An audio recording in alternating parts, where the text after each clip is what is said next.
Undertaker was somebody that prided himself on never breaking his character, and therefore every other wrestler tried to break his character. This is serious. Real life Mark Calloway, by all accounts, was very good at holding it together, but that's not the case when it comes to some individuals. So because I am a massive goober, today we are gonna run through 10 times this was absolutely hilarious. Let's go. Number 10, Paul London ruins Bryan Danielson. Peak Pro Wrestling Gorilla is something else, and as co-founder Scott Lost once described it, it's going to be like Ring of Honor without a stick up its ass.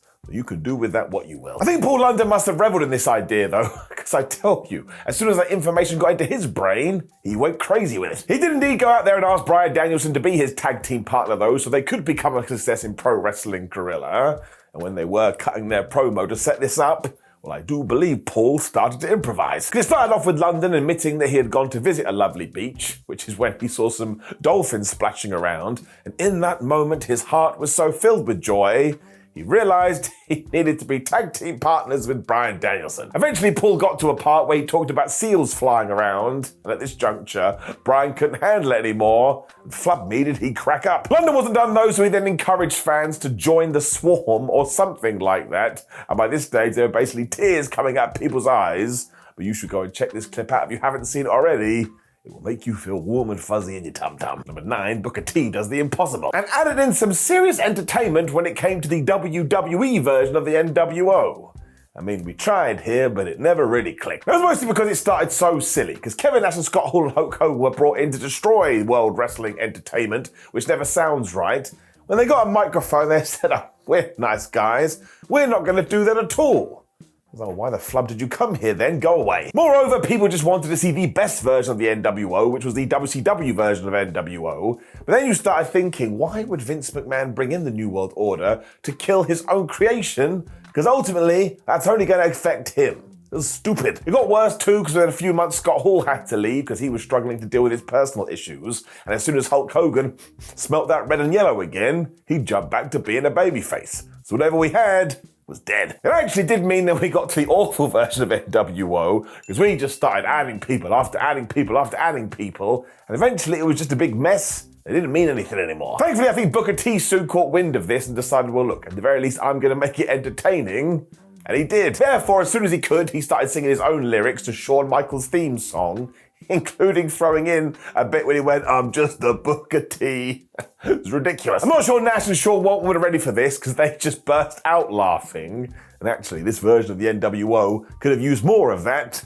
It was properly genuine. Number 8, Mick Foley gets The Rock. And Mick Foley talks about this a lot in his books. When he was teaming with The Rock all the way back in the Rock and Sock Connection days, the original plan was for eventually Mick to turn on the Great One and everyone be like, oh my gosh, I can't believe it. Mankind knew though, in order to pull this off, we were going to have that one moment where The Rock looked at his brand new tag team partner and in his eyes you can see, my word, he loves him. For one reason or another, though, The Rock just didn't feel like being that genuine suited his character, so he went in a different direction, and rather than get a sad breakup, one day they just stopped teaming together, and that was that. It really did feel like a wasted opportunity, but I think Foley must have told himself, well, one day I'm going to get a crack at another opportunity, and this time I'm going to take it. So fast forward to the year 2000, when Mick was the Raw GM, and he saw The Rock, and my word did he go and take. Because he asked the most electrifying man how he feels to be the world champion, and just The Rock was going to answer, Mick Foley shouted out, it doesn't matter how you feel, before he got out the ring and did a 360 around the whole thing while chanting, Foley, Foley. I mean, the fans were laughing at this. When we cut to the real life Dwayne Johnson, and there it was, he was laughing too. So you can totally see what Mick was going for here, and he was correct. If we had done this a couple of years earlier, my word, you really could have done that breakup good. Number 7, Sammy Guevara breaks the Ultimate Pro. So this should go on a wrestler's CV. If you were able to break MJF, yeah, get a pen or go on one of those computers and write it down. I mean, this is the same guy that will go to an autograph signing and be horrible to a child because once again, he refuses to break character. So you've got your work cut out for you. It also means he would never laugh at a peer in the ring, but that all changed on the 18th of March 2020 AEW Dynamite, which actually coincided with the pandemic starting, and all of us going, wait a minute, we have to watch wrestling with no fans? It was not good. I mean, I imagine the whole crew was struggling at this stage. They tried to figure out what was going on, which is why Sammy Guevara decided, you know what, Chris Jericho is about to come out. We can't have the fans sing his song. so I'm going to do it instead. And he did. The thing is, though, he did it in the most ludicrous way possible, like he didn't really know what a tune or a microphone was, and not only did Chris Jericho start to chuckle, but Maxwell Jacob Friedman, he was totally gone. He then decided, flub it, I'm going to join in too, and once again, these were the kind of moments we did need, especially because the world had shut down. It just told you in your Tootsie Toes, you know what? Maybe everything's gonna be alright. Number 6, Sami Zayn and the Bloodline. So we all remember this, mostly because it was a genuine highlight of the last few years. Because as Roman Reigns, Jimmy Uso and Jey Uso started sowing the seeds of doubt as they did fall out, they needed someone to come along and save their group. And that's right, it was Sami Zayn. Because Sam soon realized he was going to have to keep these guys in check because they weren't being very Usi, and he even managed to work in the line. Well, that wasn't very Usi of you, was it? Like he was some really strange kindergarten teacher. He did it in such an over-the-top way that Jey Uso totally lost his mind. It was basically on the floor. And even Roman Reigns was chuckling here. He did that thing when you take your arm and you try and cover your face, but we all knew. Now, whether this was planned or not, it once again helped so damn much because it told the audience, oh, even though you are acting like dickheads, I can see that you're also human. I get it. It also meant when Reigns went back to emotionally manipulating these guys, we felt it even more, which of course built to the Royal Rumble when Sami Zayn did turn on the Bloodline. I tell ya, this stuff is all time. Number 5, Happy Colt Cabana. Now when you actually do go back through Sami Zayn's history, it's no surprise that he was able to do this, because he was basically doing the same when he was, allegedly, El Generico back in PWG. So another talked about segment from the early days was when we got to Tremendous 2, and El Generico and Colt Cabana were sat down together because they were going to be a tag team. Colt was a bit done with him though, because he turned to the Spanish luchador and he's like, man, you never say anything of note.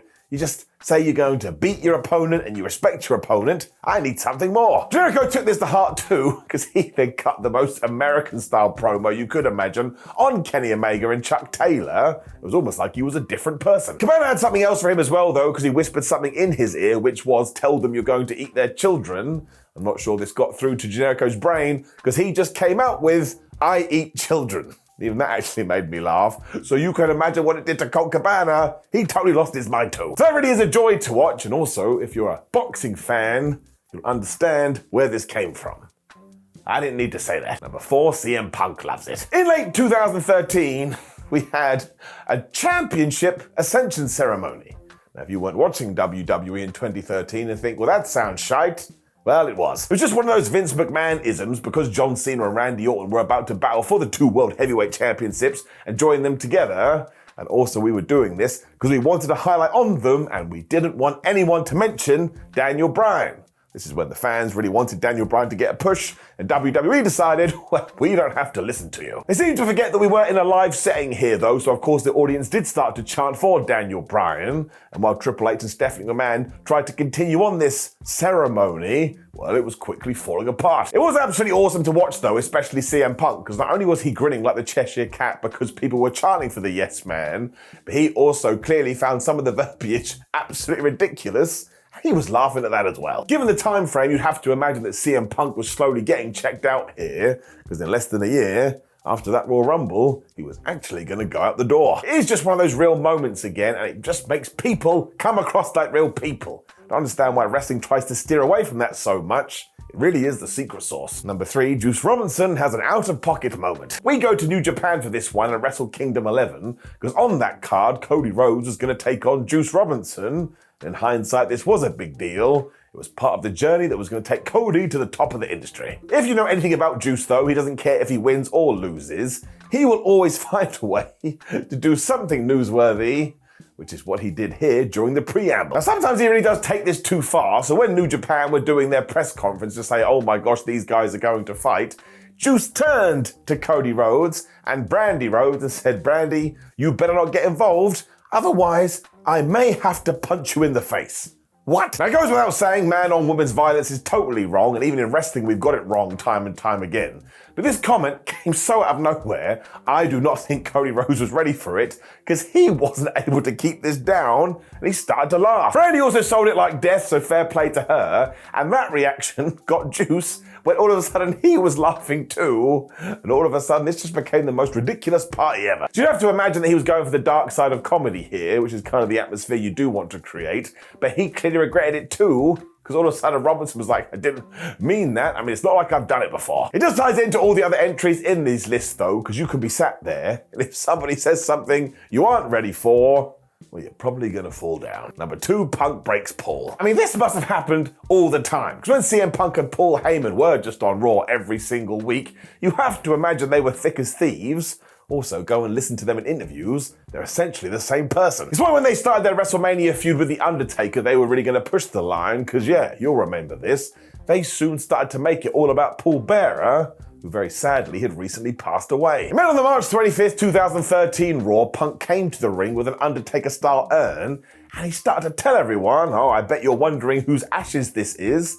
Well, it's Paul Bearer. Sheesh. The thing is, though, he then started addressing the inanimate object and calling it Paul, and clearly Heyman hadn't been clued up about this, because you know the deal. He started to laugh. He even had to cover his mouth eventually, because I think Punk took it way too far.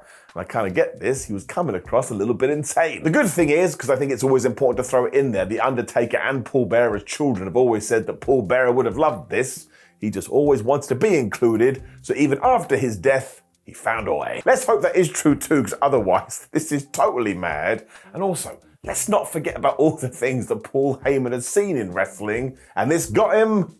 It really must have taken him by surprise. Number 1, Torano Is A Hero. The New Japan G1 Climax Tournament, if you don't know, is New Japan's way of saying, hey, you want wrestling to be sports? Well, do we have some wrestling sports for you? It feels like a proper competition, which is why we get a massive press conference beforehand, so every single competitor can stand on stage and say, this is why I'm going to win, because I'm the best. This was the same in 2017, because why wouldn't it be? When Torano decided to go up to the stand, and I figure he must have gone, well, I'd rather just make a name for myself here, so I'm going to go off script. Because the first thing he did was apologize for being a 39-year-old man who has arrived at this prestigious event without the right amount of makeup, so if the people shooting him on camera could do it in a flattering way, that would be absolutely great. Yano then continued on because he promised that he was going to win this tournament because he had realized he was happy to cheat. This is when the current IWGP champion, Okada, just started to laugh, and I was with him with this. What an amazing thing to say. You have to figure this was his plan as well, because Yano continued his work of art, because he was like, oh, also,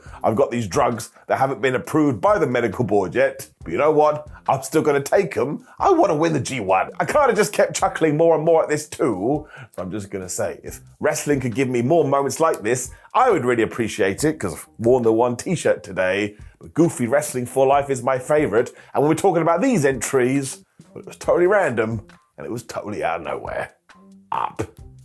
Wrong show. Now, of course, if you know about any other moments like this, drop me a comment below before you like the video, share the video, and subscribe. And look, there's a video on the screen of me talking about more wrestling gaffes, which hopefully is fun. Otherwise, what am I doing? But otherwise, take care, my friends. See you soon.